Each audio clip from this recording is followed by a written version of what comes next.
आता तुमच्या सावंतवाडीत car craft घेऊन येत आहे खात्रीशीर कार सर्व्हिस।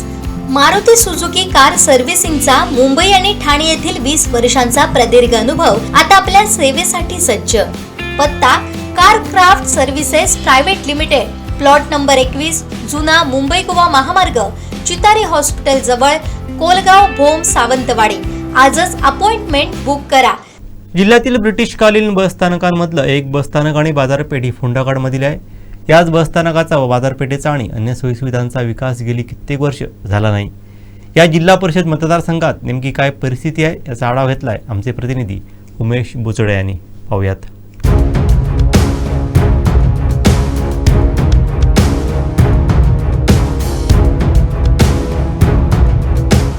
कणकवलीतील सर्वात महत्त्वाचा जिल्हा परिषद सदस्य म्हणून ओळखला जाणारा हा मतदारसंघ आहे तो म्हणजे फोंडाघाट। फोंडाघाटमध्ये नेमकी परिस्थिती काय आहे विकासाची धोरणात्मक कामं झालेली आहेत किंवा काही बाकी आहेत, कशा पद्धतीने जे आता गेल्या 5 वर्षात किंवा गेली निवडणूक कालावधी नव्हता त्यावेळी कशा पद्धतीने इथला विकास झाला आहे, कोणकोणते रस्ते असतील, पाणी असतील, या त्याचे कोणकोणत्या सुविधा झाल्यात हे देखील पाहावं लागणार आहे। त्यामुळे या संदर्भात आपण स्पेशल जे आजच्या कोकणच्या रिपोर्टमध्ये फोंडाघाटातील नागरिकांकडून प्रतिक्रिया जाणून घेऊयात नेमकी काय अपेक्षा आहे येणाऱ्या उमेदवाराकडून। चला तर फोंडाघाटमधील जिल्हा परिषद सदस्याकडून काय आहेत नागरिकांच्या अपेक्षा।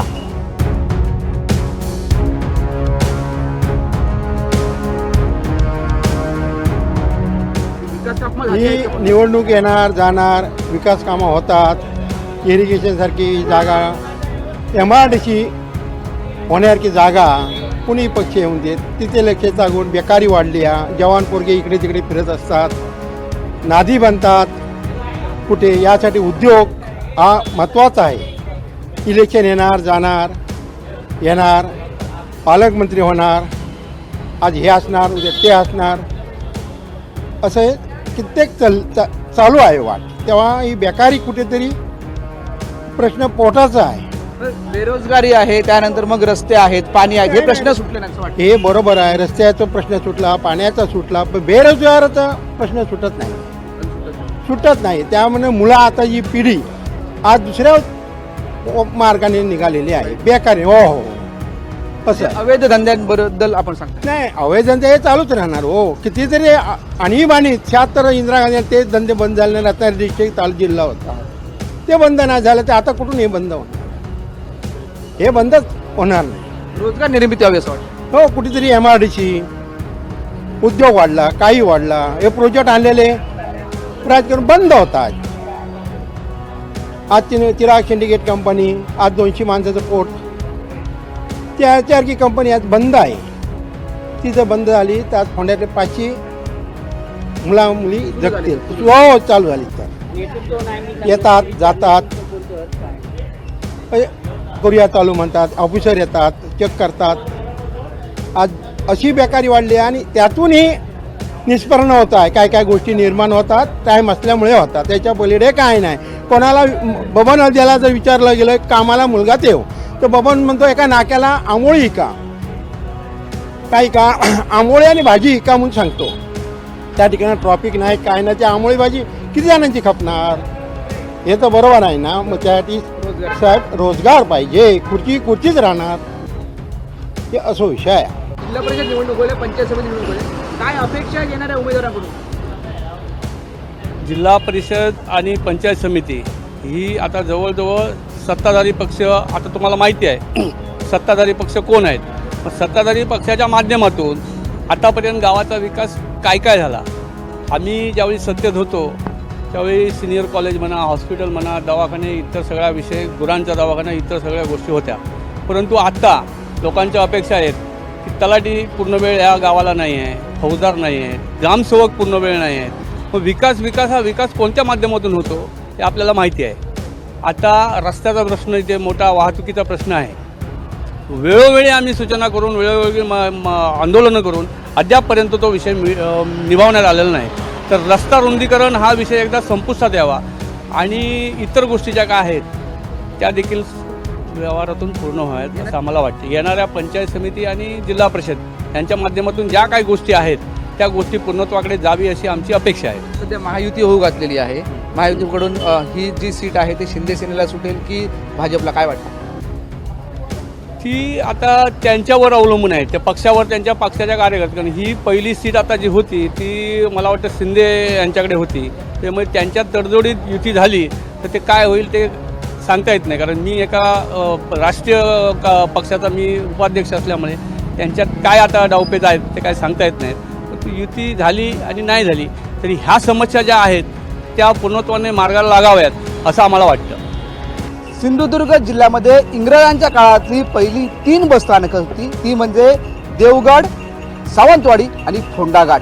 आणि याच फोंडाघाटमध्ये आहोत. फोंडाघाट ही परिस्थिती आपण पाहिलं, एवढी मोठी ही बाजारपेठ होती, यामध्ये एक मोठा पान बाजार देखील फोंडाघाटमध्ये भरते. पण आत्ता बघतोय त्यावेळी या एवढे मोठ्या बसस्थानकामध्ये मोठ्या बस या येत जात होत्या, पण आत्ता बघतोय तर काही मोजक्याच बस इथे येतात आणि जात आहेत. आणि ही परिस्थिती नेमकी बघतो की फोंडा सुसज्ज बसस्थानक होण्याची गरज आहे, कारण त्यावेळीचे हे बसस्थानक 3 बसस्थानकामध्ये हे एक बसस्थानक होतं.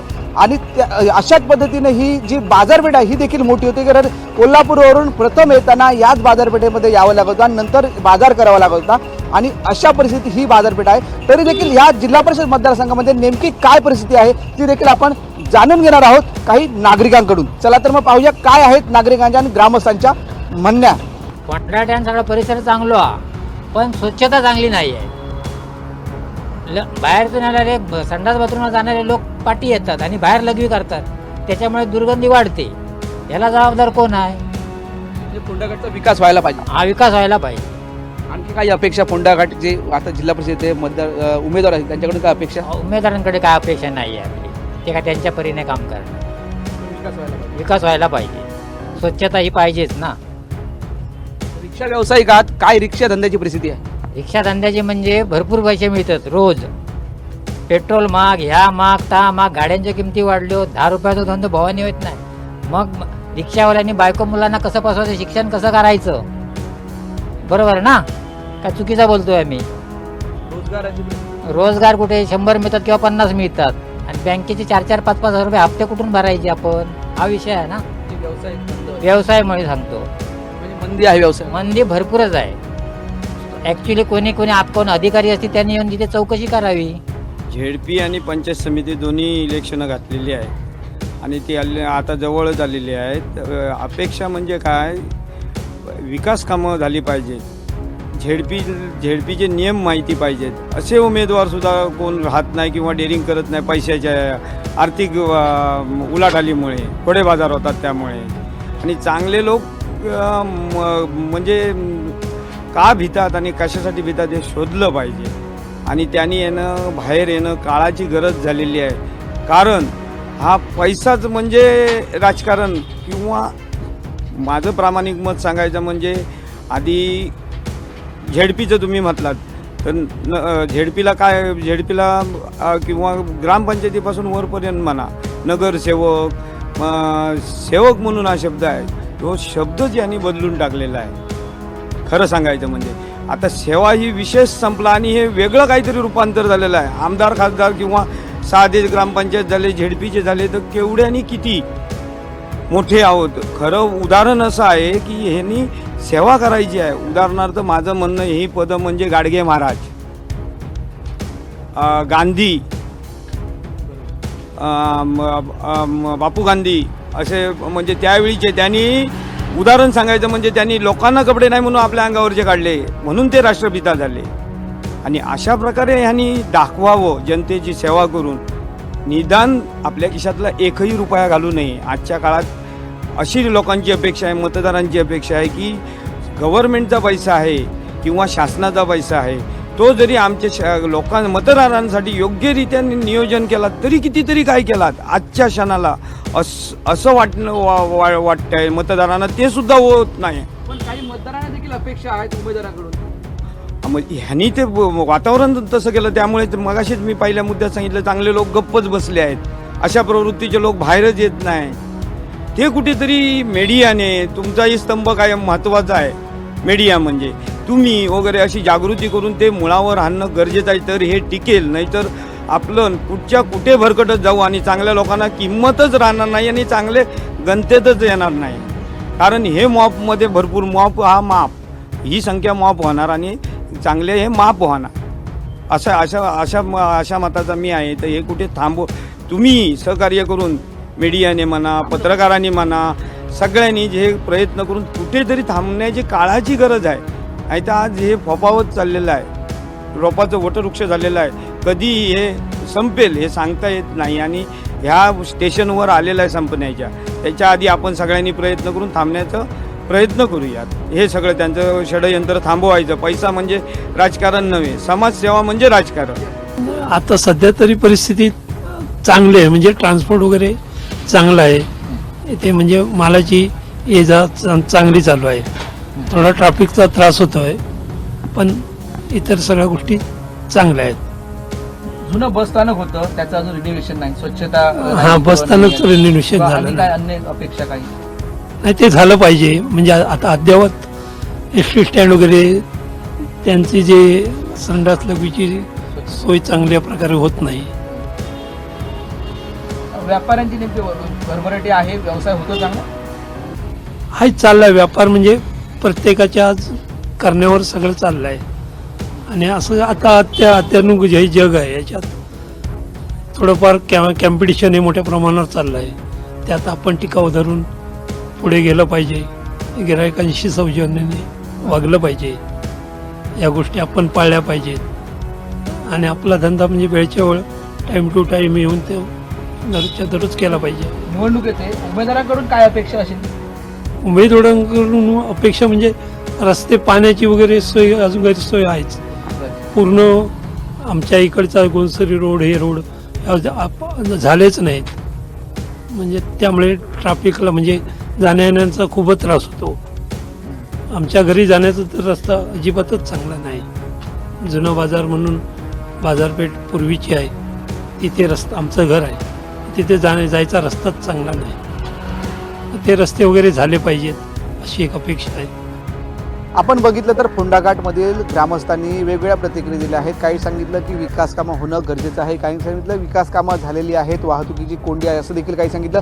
काहींनी सांगितलेलं की क्रीडांगण होणं गरजेचं आहे, रोजगाराची निर्मिती होणं गरजेचं आहे, वाहतुकीच्या समस्या सुटायला पाहिजेत. त्यानंतर मग ह्या सर्व जी कामं आहेत ती होणं गरजेचं आहे.